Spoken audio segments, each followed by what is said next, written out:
नमस्कार दोस्तों, स्वागत है सारे लोगों का। बीपीएससी के द्वारा जो घोटाला किया गया, संघ लोक सेवा के द्वारा जो स्कैम किया गया, यह स्कैम कोई छोटा मोटा स्कैम नहीं है, बल्कि चारा घोटाला से बड़ा है। पूरे देश के अंदर जितने सारे संघ लोक सेवा आयोग हैं 28 राज्य में, जो शिक्षकों की, टीसीएस लोगों की और भी सारे लोगों की जो भर्तियां करती है, उन भर्तियों में बिहार की जो संघ लोक सेवा आयोग है, इसकी एक अलग पहचान नजर आई इस घोटाला के माध्यम से।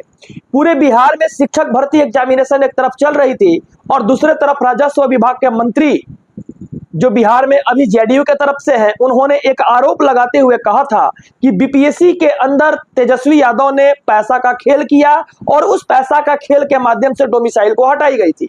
लेकिन उन सारी कड़ियों के बीच में, उन सारी गुत्थियों के बीच में एक ऐसी गुत्थी आपके सामने नजर आई, एक ऐसा सिरा आपके सामने आया, एक ऐसा नब्ज आपके सामने आया जो बिहार के बीते दिन में आईएएस अफसर अतुल प्रसाद और के पाठक ने करके दिखाया है।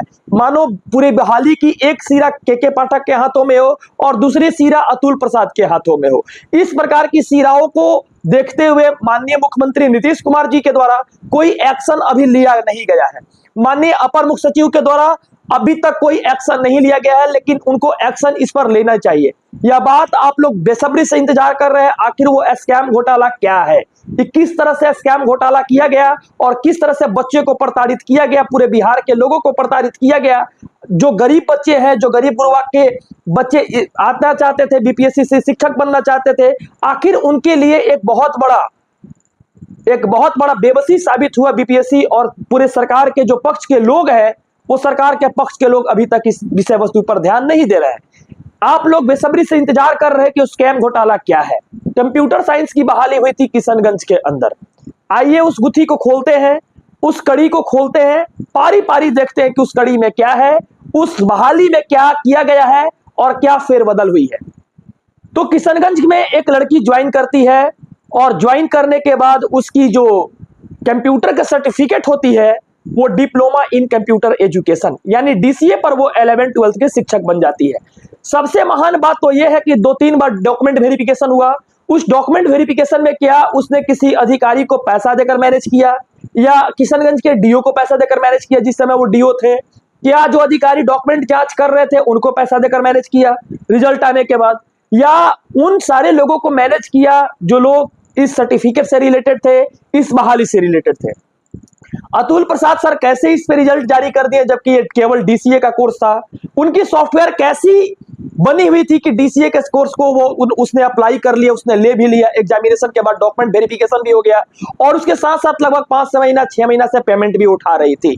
11th-12th की शिक्षक है, जबकि 3 से 4 लाख रुपया वो पेमेंट उठा चुकी थी और सरकार इसके ऊपर अभी तक कोई बड़ा एक्शन नहीं लिया। जबकि माननीय राष्ट्रपति जी के द्वारा एक कानून बनी है, उस कानून के बाद जितने सारे फर्जी शिक्षक थे उनको खुद से निकल जाना चाहिए, लेकिन बिहार में अभी इसकी इंप्लीमेंट नहीं हुई है। इसलिए नहीं हुई है क्योंकि विधानसभा चुनाव आने वाला है और उस चुनाव में इन सारे लोगों से पैसा लेकर वो चुनाव शायद लड़ी जाएगी। अभी तक कोई गोदी मीडिया इस खबर को नहीं चलाई, इस स्कैम घोटाला को नहीं दिखाया।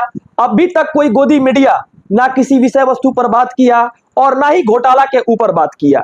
मैं कहना चाहता हूं उन तमाम छात्रों से जो लोग आज ताकत दिए, जो लोग आज समर्थन दिए, मुझे ही दिए, ताकि इन सारी विषय वस्तु को मैं पेश कर पा रहा हूं और दिखा पा रहा हूं। सोचिए कि डिप्लोमा इन कंप्यूटर एप्लीकेशन में वाटरमार्क आखिर बीपीएससी का कैसे चढ़ा, कैसे वो सारी डॉक्यूमेंट वेरिफिकेशन हुआ। और एक लड़की अनुपमा कुमारी है जिसकी A ग्रेड की सर्टिफिकेट थी।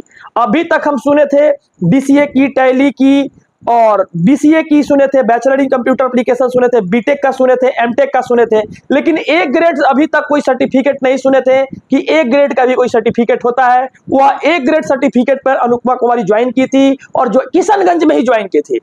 मैं पूछना चाहता हूं सरकार के उस तंत्र मंत्र से कि क्या सरकार के अंदर बैठे हुए जो कार्यालय के लोग हैं वो इतने भ्रष्ट हो चुके हैं कि डीसीए का सर्टिफिकेट पे कंप्यूटर साइंस में बहाली करा दिए हैं। मैं पूछना चाहता हूं सरकार के अंदर उन बैठे बीपीएससी के अधिकारियों से कि क्या ये बिहार की बहाली थी या बाहरी स्टेट की बहाली थी। आप 9th-10th में हिंदी का देखिए, हिंदी का जब OH-PH वर्ग का जो लोगों की संख्या आई है उसमें 43 लोगों की बहाली होने वाली थी। लगभग 28 पुरुष बाहरी राज्य के हैं, 7 महिला जो है बाहरी राज्य के हैं। जबकि 43 सीट पर बहाली होने वाली थी और बिहार की संख्या आप लोग देख लीजिए 5 से कम है, 10 से कम है। आप लोगों के सामने यह लेटर तैर रहा है, देख लीजिए। इस लेटर के माध्यम से पूरे बिहार के लोगों को इस स्कैम घोटाला के बारे में पता चलना चाहिए, क्योंकि आरक्षण में OH-PH वर्ग में बाहरी लोगों को कैसे सम्मिलित किया गया, यह अतुल प्रसाद जी को या बिहार के जो अधिकारी उस समय रिजल्ट घोषित किए थे, इसको पूर्ण रूप से बताना चाहिए। वो हॉरिजेंटल आरक्षण था कि वर्टिकल आरक्षण था, इस आरक्षण का चर्चा भी उस पर करना चाहिए। इन अधिकारियों को अपनी बातों को रखना चाहिए, ताकि पूरे बिहार के जो बच्चे, गरीब गुरबा बच्चे हैं, जो लोग अनुसूचित जाति जनजाति, जो लोग कमजोर वर्ग के बच्चे हैं, जो लोग मध्यम वर्ग के बच्चे हैं, वो बच्चे भी इस गुत्थी को समझ पाए, इस कड़ी को समझ पाए, जो कड़ी को सरकार ने घोषणा किया, जिस कड़ी के माध्यम से सरकार ने रिजल्ट दिया।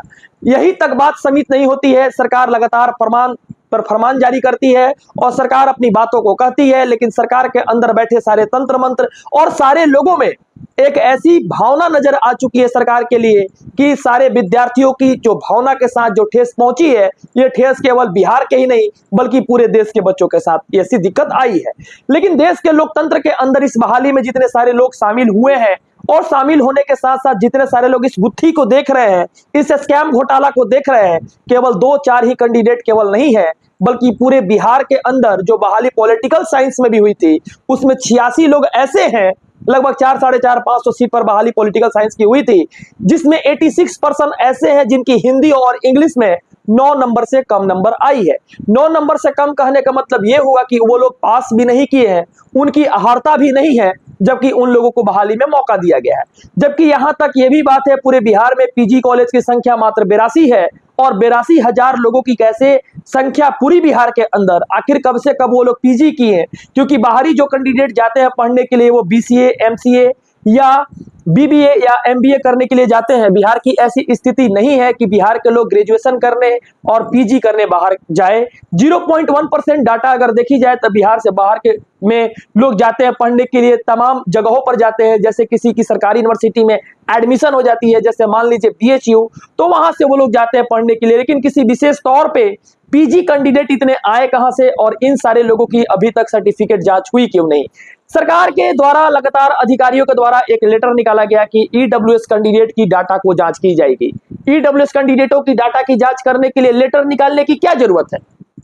माननीय मुख्यमंत्री जी, आपके अधिकारी को यह बात संज्ञान में होगी और माननीय अपर मुख्य सचिव सर को एक आदेश मैं देना चाहता हूं, और माननीय अपर मुख्य सचिव सर को मैं कहना चाहता हूं कि अगर आप मेरा न्यूज देख रहे हैं तो इस न्यूज के माध्यम से जो लोग EWS कैंडिडेट हैं, बस एक ही चीज मिलाइए कि मोदी जी के 80 करोड़ का जो अनाज का नीति है, सारे EWS कैंडिडेट की 1 से लेकर 12 तक की जितने सारे सब्जेक्ट में बहाली हुई थी, उनकी डाटा को मंगाइए। उनका पैन कार्ड आपके पास है क्या? वो सूची में, अनाज लेने वाले सूची में वो है कि नहीं है? पहले से वो डाटा तैयार कर लीजिए। और अनाज लेने वाले सूची में है, यानी EWS कैंडिडेट वो है।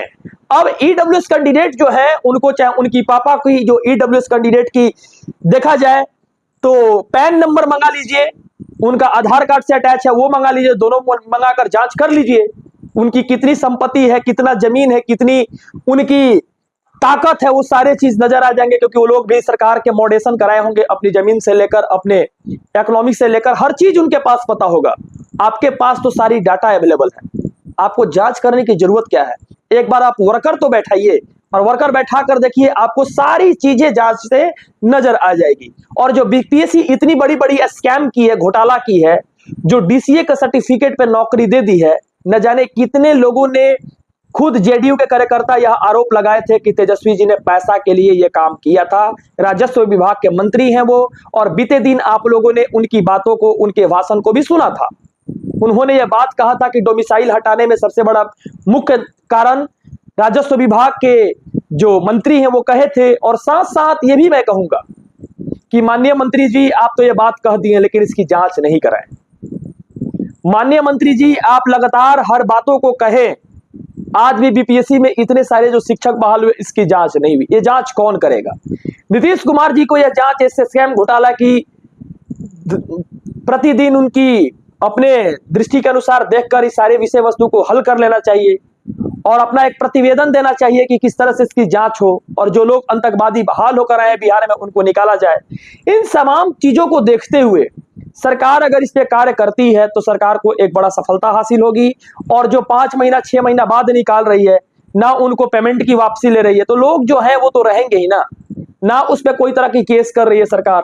तो जो लोग आए हैं, बीपीएससी आयोग कैसे उस पे वाटरमार्क कर दी जबकि डीसीए का सर्टिफिकेट थी।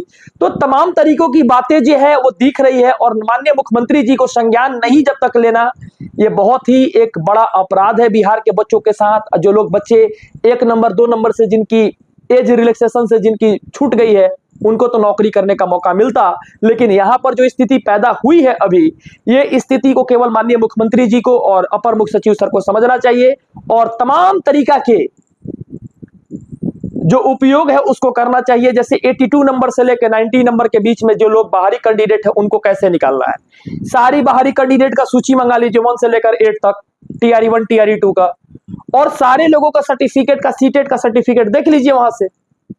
ऑटोमेटिक एक हर जिला के अनुसार एक लेटर जारी कर दीजिए, 5 और 10 लोगों को और बहाल करके कंप्यूटर पे बैठा दीजिए, और बैठाने के बाद सारा लेटर वहां से निकलवा लीजिए। 3500 राज्य का 3500 जिला का निकल जाएगा, फिर वहां से लेटर निकाल के उन लोगों को बाहर कर दीजिए।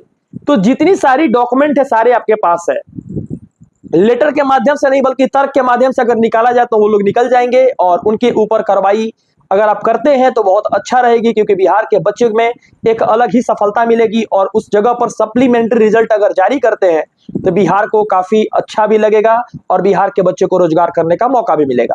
धन्यवाद, बहुत बहुत शुक्रिया, बहुत बहुत शुक्रिया, बहुत